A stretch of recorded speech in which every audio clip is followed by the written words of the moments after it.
very warm welcome to a new episode of Melt. I'm Ritvika Gupta reporting from home. Over the next month, Melt will be taking a closer look at the role that public relations and communications can play for brands and companies in these challenging times. To start off, Anant Rangaswamy, editor of Melt, will be in conversation today with Amit Prabhu, founder of the Promise Foundation and a pioneering public relations and reputation management professional with over 15 years of experience having worked in India and in the USA at leading marketing communication companies. Let's get ready to melt with Amit Prabhu. Hello, Amit. Hi, Anand. Thanks for having me here. Yeah, Amit, I've never been more confused about how the companies, brands, CEOs, PR agencies, etc., should conduct themselves at a time like this. Because almost anything that they do seems to be wrong. The kind of mood in the country is such that what seems to be ostensibly or overtly a good thing to do seems to backfire.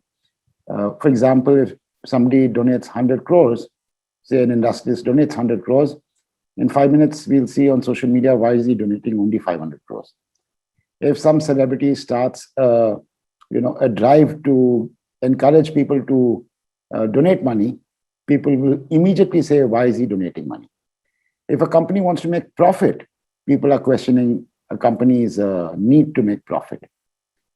Now, in all this, one easy way out is overtly is for a company to keep quiet, but that's also not acceptable because then immediately we say, why is the CEO keeping quiet? Why is the company keeping quiet? Why are they not taking a stand? And so on.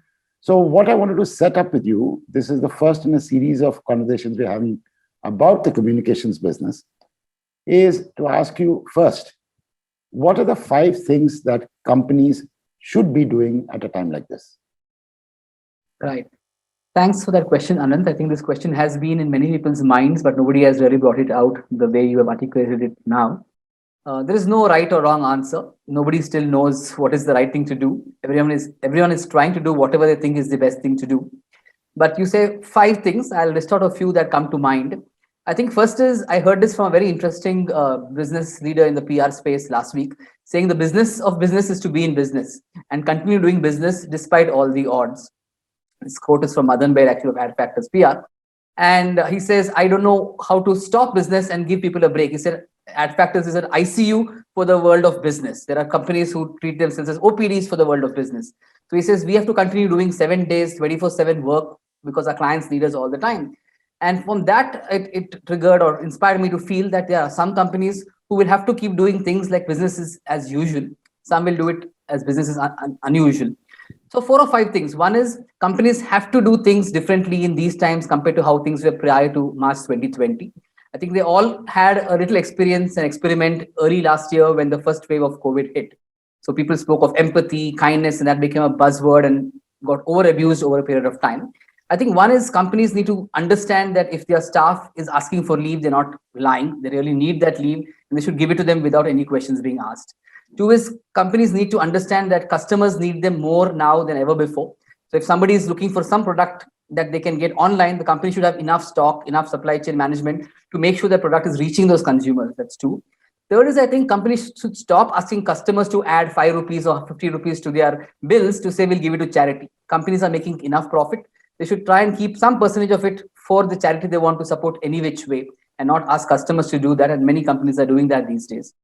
The 4th is a lot of companies are running their own foundations, have their own charities, and they're doing enough and more. But I think they're not talking to each other. I think somebody at the CII or FICCI needs to get companies and their charities to talk to each other to make sure they're not doing the same thing over and over again.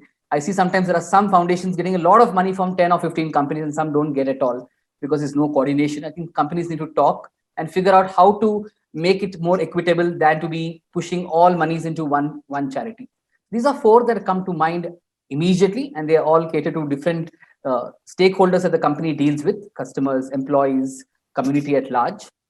And I think if this can be done, there is a lot of scope and hope for things to be done in a better way in the days and weeks ahead. Right. I'll just latch on to one of the first ones, which is the example you gave of the business of businesses to be in business. Now, that itself has a double-edged sword.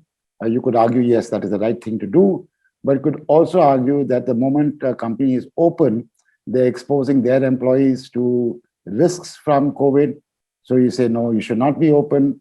You should all be in a work from home environment. Some things can be done from home, some things can't be done. So it's a damned if you do, damned if you don't kind of situation for a lot of companies. Case in point is, let's say, any company in the auto space. Right. You have to manufacture autos, and the shop floor workers can't be working from home. Or you take a FMCG company, you want to make a soap, you want to make toothpaste, you want to make milk, you want to make butter, you want to make cheese. Well, people have to go to a factory. Right. So what is the right answer there? And when you've seen it in the case of a few large companies, I don't want to name the companies, the factories open and then you find 25 people, 30 people get COVID.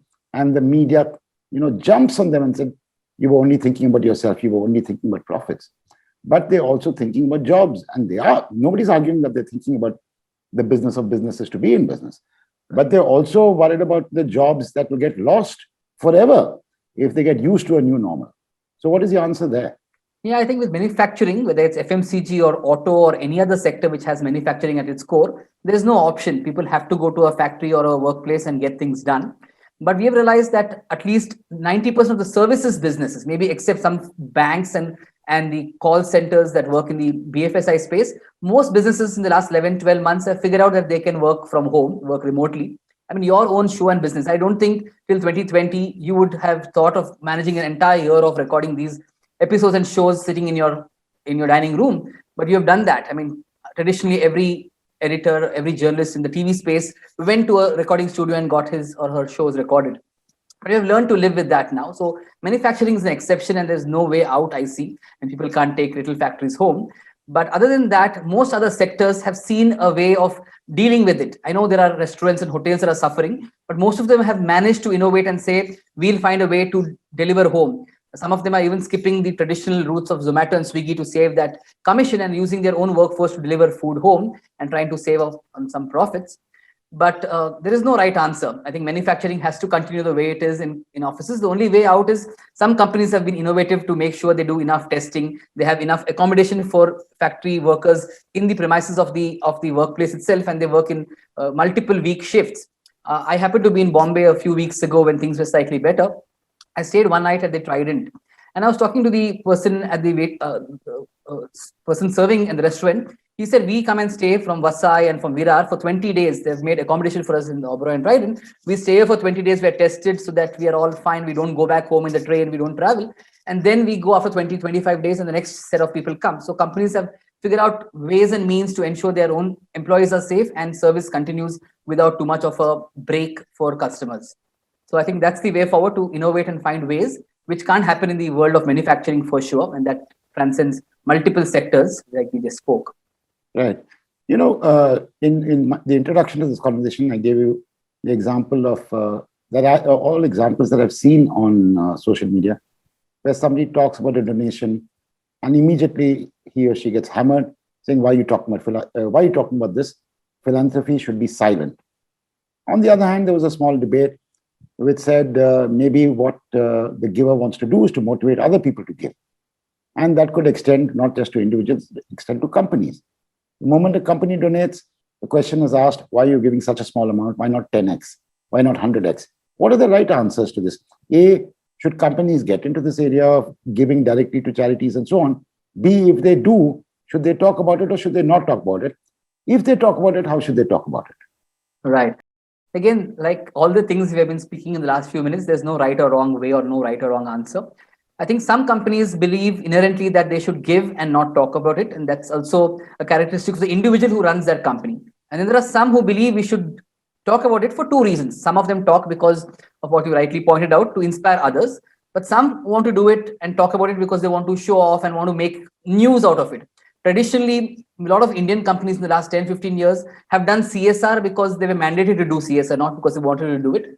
And many said, okay, if I'm doing CSR, I'll at least benefit from it by getting publicity for it. And that's been a tradition across many industries, many companies in the last many years. So there's no right or wrong answer. I would say to each their own. Those who feel that they are giving can be talked off and therefore others will be inspired to do it that way. Those who feel they don't want to talk of it, and maybe the one benefiting from their giving will talk of it in time to come, they leave it to that, and that can be an option as well. So there's no right answer. But if some company came to me or came to someone and said, what should I do? I would say talk about it, because by talking about it, you're inspiring others. There'll be people who will pull you up. There'll be people who will say, hey, why are you showing off about this charity you did? But ignore them. Go ahead and do it, because you never know where somebody will be inspired to do charity because you spoke of it. On this thread, what are the things that CEOs should definitely do at a time like this? And if you can think of what are the things that CEOs should definitely not do at a time like this? Thanks for this question, Anand. There are two parts. One is what should CEOs do and what should CEOs not do. I think CEOs should do two things for sure. One is CEOs should talk more about what their companies are doing to inspire employees, inspire customers, inspire anybody who looks up to those CEOs. And today there are at least 100 CEOs in India. Some are on Twitter, some are not, who can inspire a lot of people with what they do. And a great example of that is Anand Mahindra himself. He inspires people by just saying a few things to his employees to help a customer, to his customers to help somebody else in need and things like that. So I think CEOs need to talk more. I think CEOs who have chosen not to be on social media or not to be on Twitter should at least come on Twitter now to inspire others. That's one. What CEOs shouldn't do? I think CEOs shouldn't be sharing random jokes on Twitter right now. I think CEOs shouldn't be trying to be extra funny on Twitter right now. And there are some who do that. It's a good thing in normal times, but we are almost in a crisis situation or a disaster situation. And sometimes they go down well, sometimes they don't go down well. So I think CEOs need to walk that fine balance and make sure they're not doing things that antagonize a set of people that sometimes they tend to do with their trivial take on life in some ways or the other. So my urge to CEOs who are not on social media, not on Twitter, come on to Twitter, inspire people, your customers, your employees, and you may agree or disagree with Twitter being the medium. Choose any other medium. It could be LinkedIn, could be something else, but come out and talk. I think people want to listen to sane voices. People want to listen to inspiring voices. People want to get more clarity.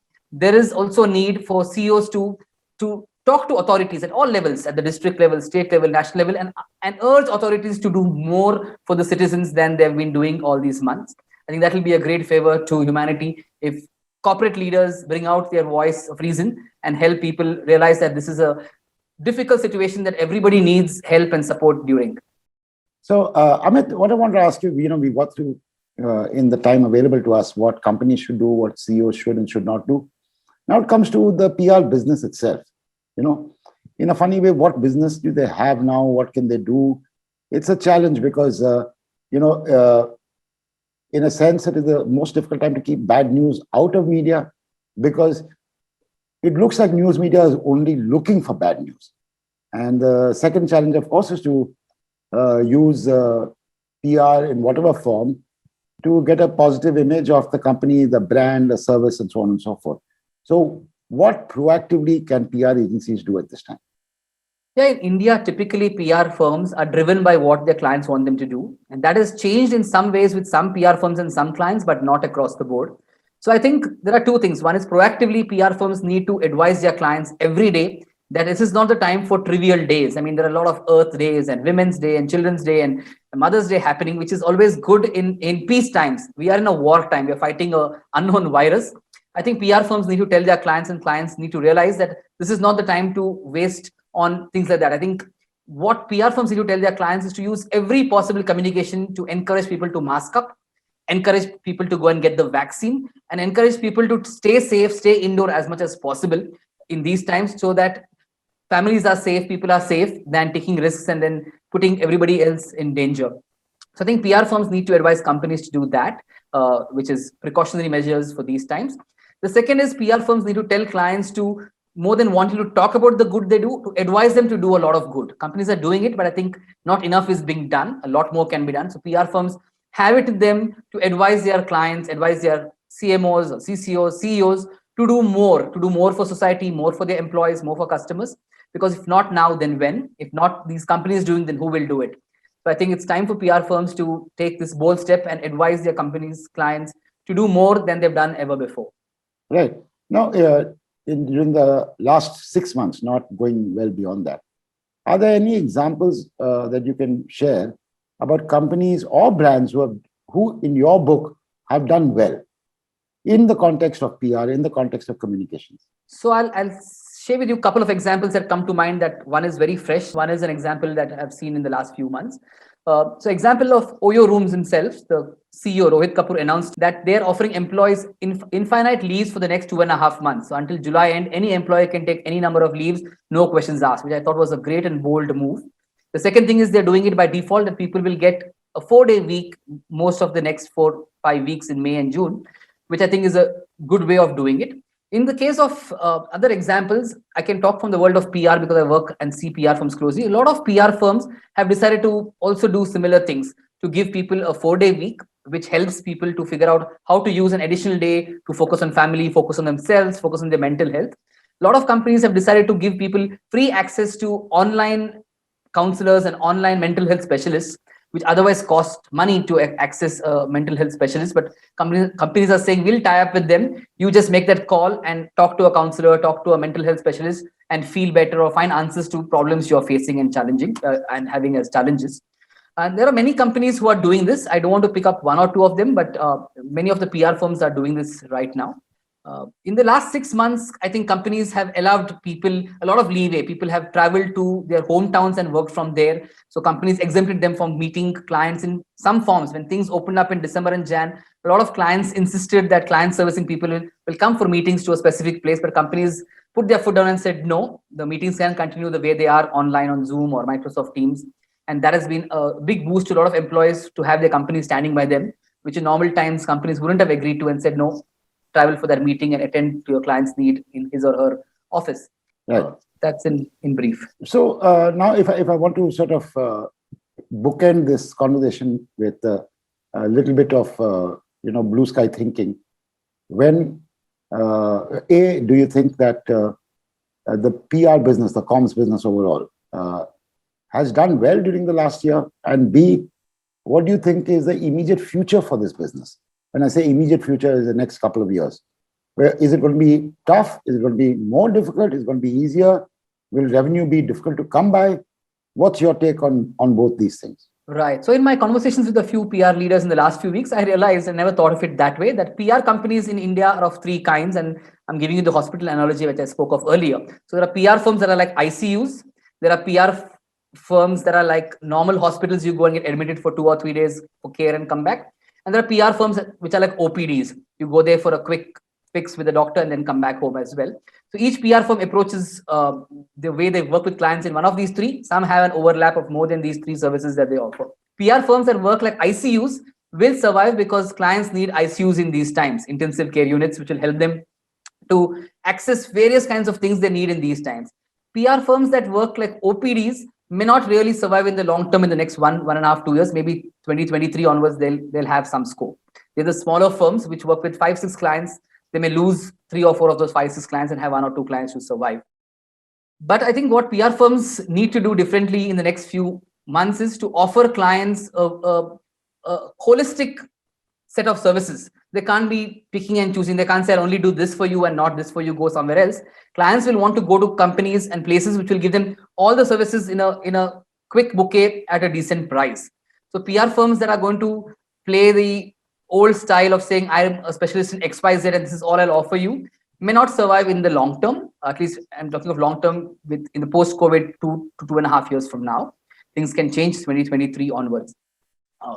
And those who are at the client's beck and call, doing things that the client wants without making a fuss about it, will be the client's favorite company to go to when they are in a real need or in a dire situation that needs help in some ways or the other.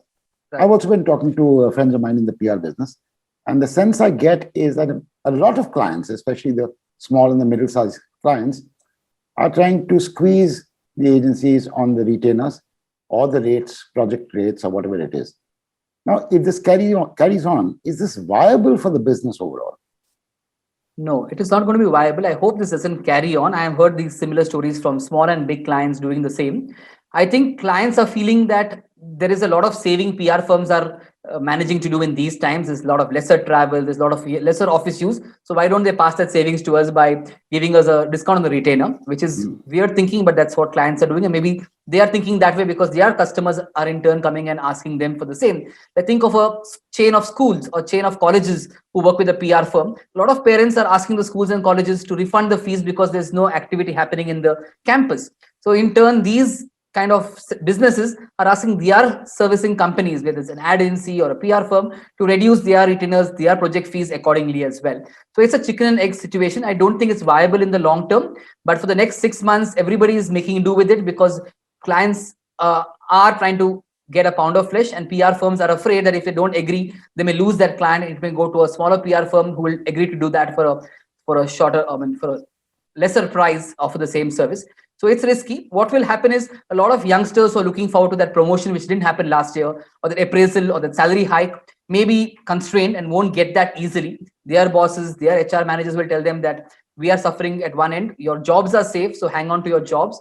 Your hikes and salary increases will happen 6-8 months down the line. I don't see things getting better at least till September, October. I think we said that even last year, and by September, October, things got better.